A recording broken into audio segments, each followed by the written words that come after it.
I thought it would be kind of fun to film in my little, this is technically a breakfast nook off our kitchen, but we never used it as that, so I turned it into a cozy little cove, cozy little corner. This back here is Loki, my Japanese chin. He loves sitting back here and looking out the windows. And I thought it'd be kind of a cozy place to have our keto catch-ups. So welcome to my channel. This is Keto Living Over 50, and we're having a keto catch-up.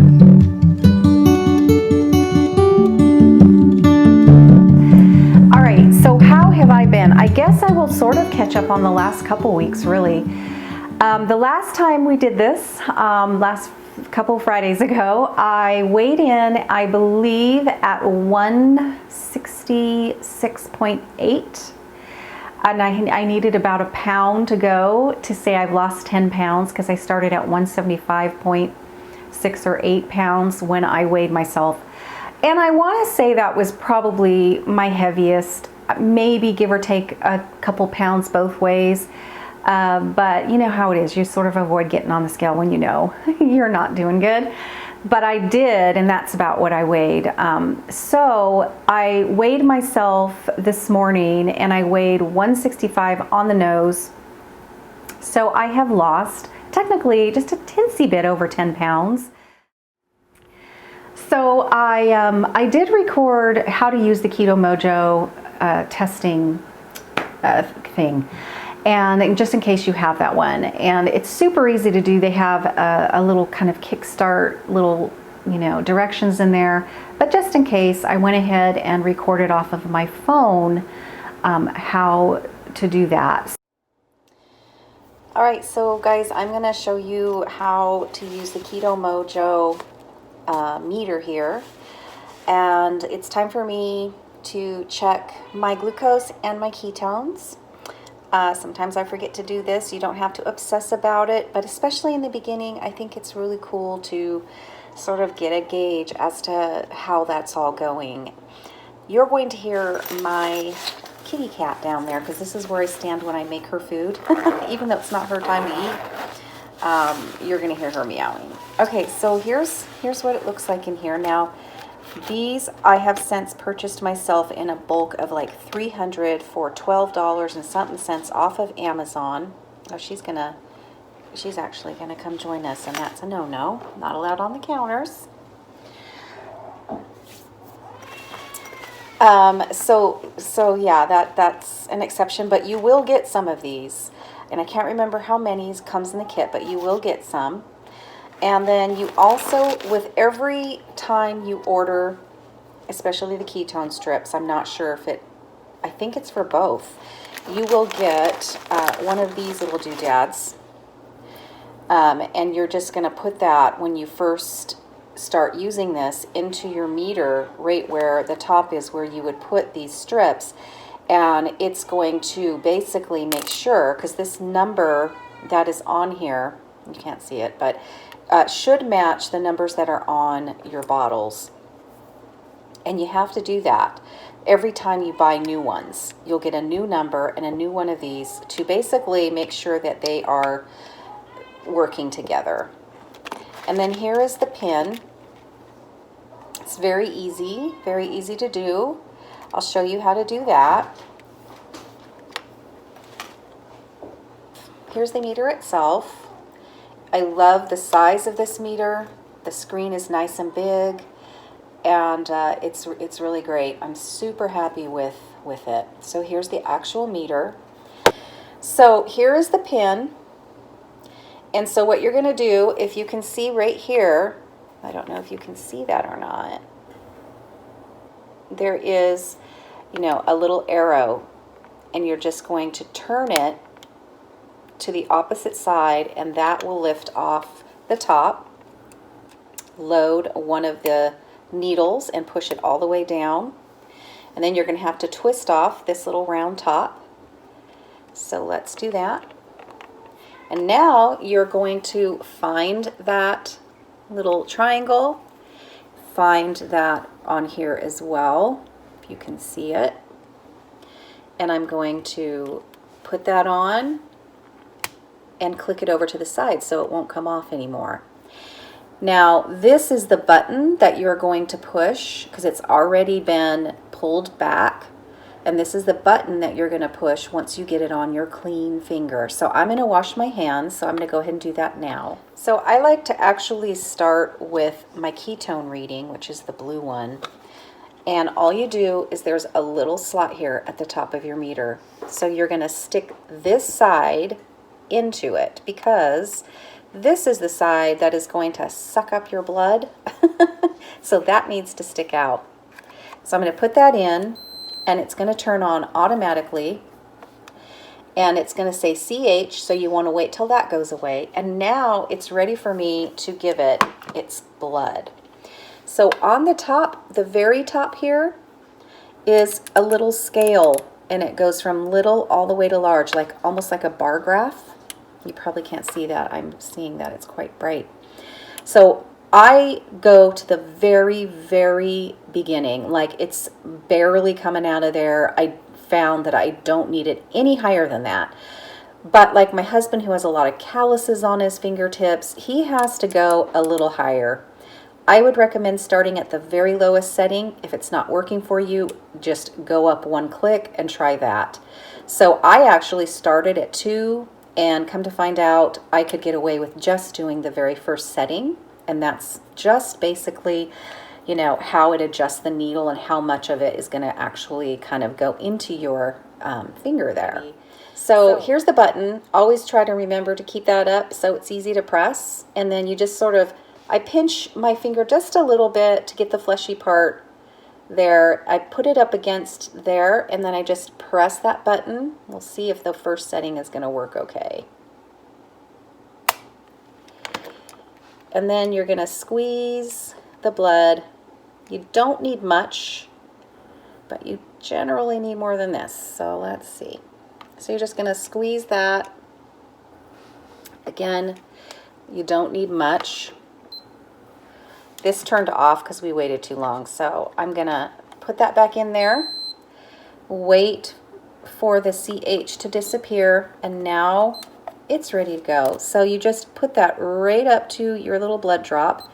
Then it sucks it up there. It counts down. So these will be my ketone readings. Oh, I'm so sorry. I'm right in front of a window. So it's 1.7. So I'm going to see if I have enough here to not have to prick my finger again. I definitely will. So I'm going to wait for the CH to disappear. No numbers come up for the glucose test. So once the CH disappears, you are good to go. And then it is going, I know you can't see, but it says it's 76 is my glucose. So I have my tissue here, and the reason why I like to do this is because now I can take out my used needle and I put it there. I put this back on for next time, and then I just fold up all of this and I toss it in the garbage. Now this model has a Bluetooth ability to transfer the settings over to an app that you can upload on your phone, and it's the Keto Mojo app.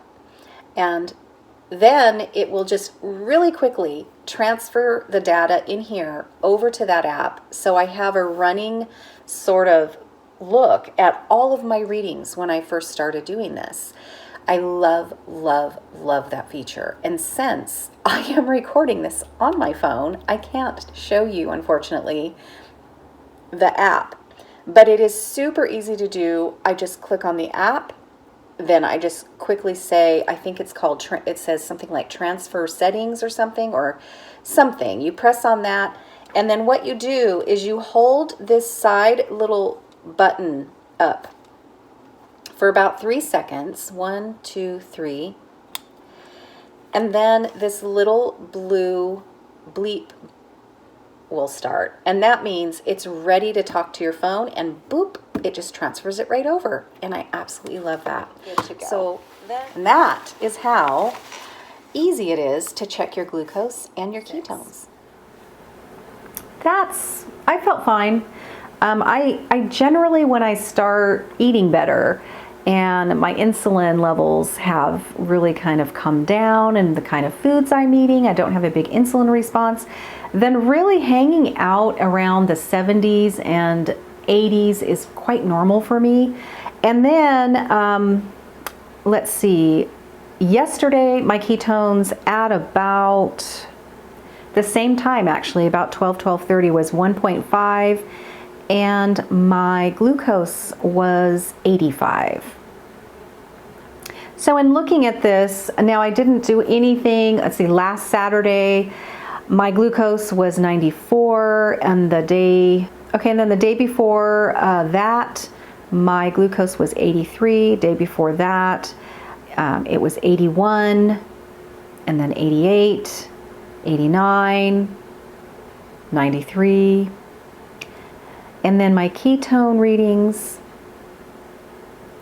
1.3, 2.4, 1.8, 1.3, 2.0, 1.6, 1.7. So I seem to be kind of hovering in the, kind of mid upper ones to low twos. Then before that was 2.0, 1.9, 2.6. I have a 2.3. So that's going back several days.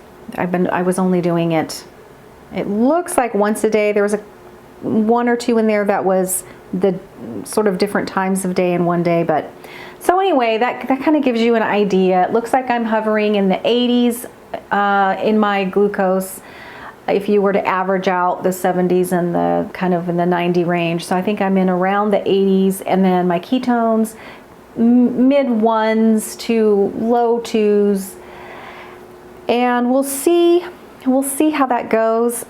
I am super happy with the fact that I've lost 10 pounds in 30 days.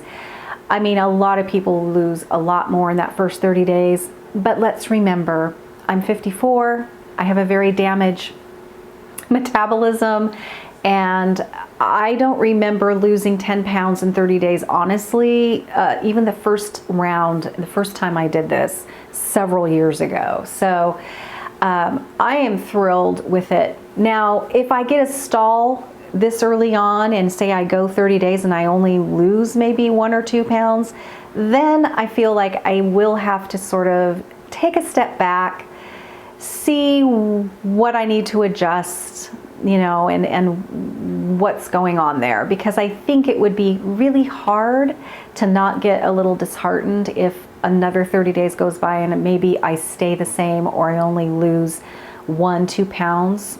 I mean, at least I'm losing. But even though, it's like we can't completely focus on that scale, there may be other things going on, but I feel like a stall this early on would point to something else that maybe I need to adjust. So far, this is what I've been doing. I have been eating until I'm full. I tend to only eat 2 meals a day because breakfast, I very seldom will have breakfast. If I have breakfast foods, they're generally what I would consider more of a lunch, and then I'll have my dinner. And I won't eat that breakfast food until probably, I don't know, anywhere from 12 to 2 o'clock. And then we'll eat breakfast somewhere between 6:30. I mean dinner, did I say dinner? And so I've been noticing, without trying and making it on purpose, I noticed that I'm really kind of doing a 2 meal a day thing. Because my collagen coffee, again, it keeps me so satiated and feeling full.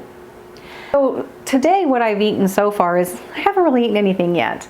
A lot of it is, I probably would have eaten something by now, but I'm filming this, and then my daughter FaceTimed me and we talked probably for a good 40 minutes. So when I finish this, I am going to go ahead and grab something for lunch, which I'll show you guys what that'll be, because I'm not quite sure yet.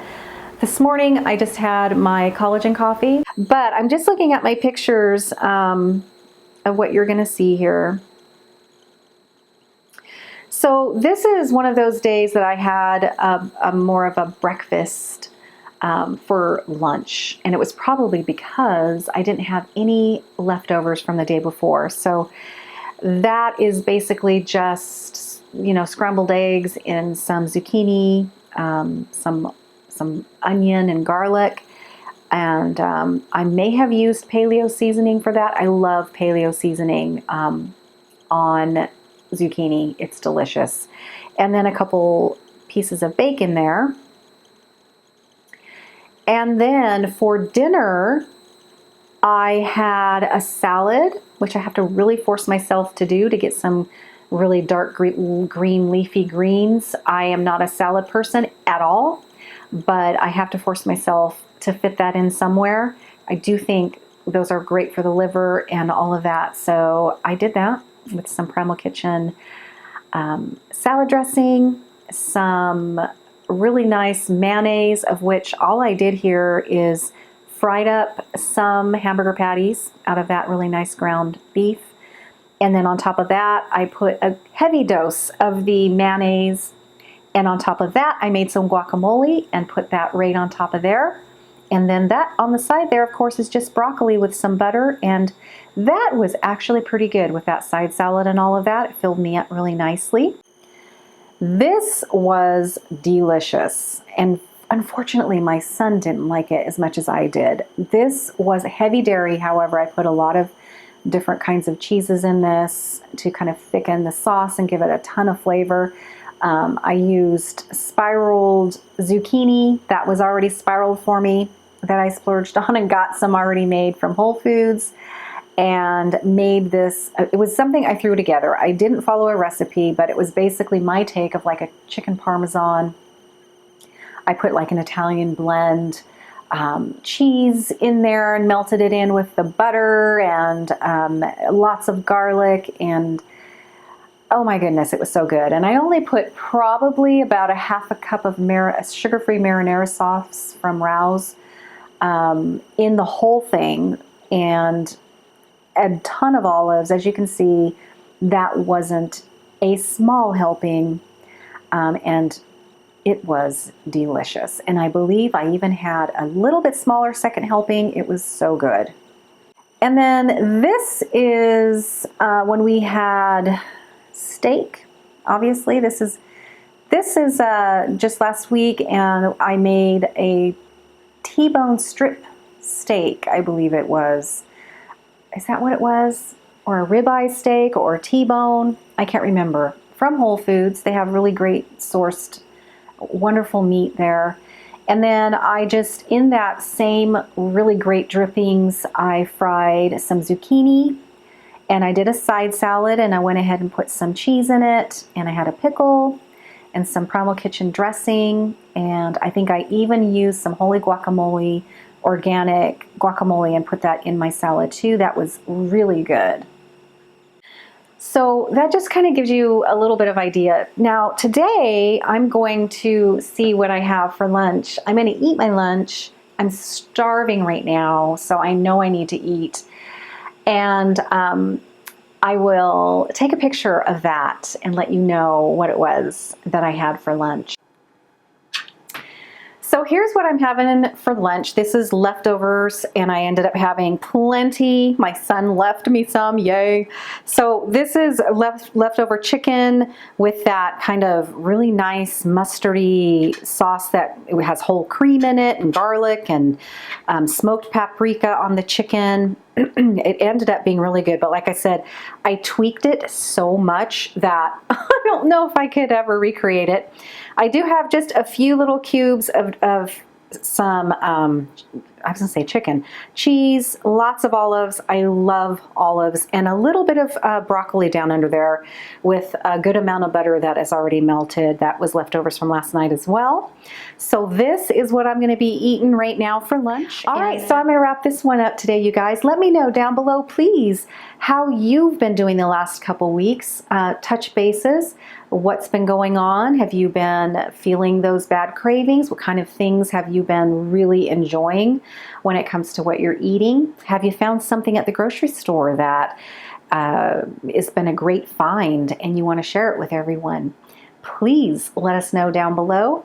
And you guys, I'm going to see you on a regular basis now that I figured out my software and I'm getting more familiar with my new Mac laptop. So thank you for being patient. and you will see me back on track. So I'll see you soon. Bye-bye.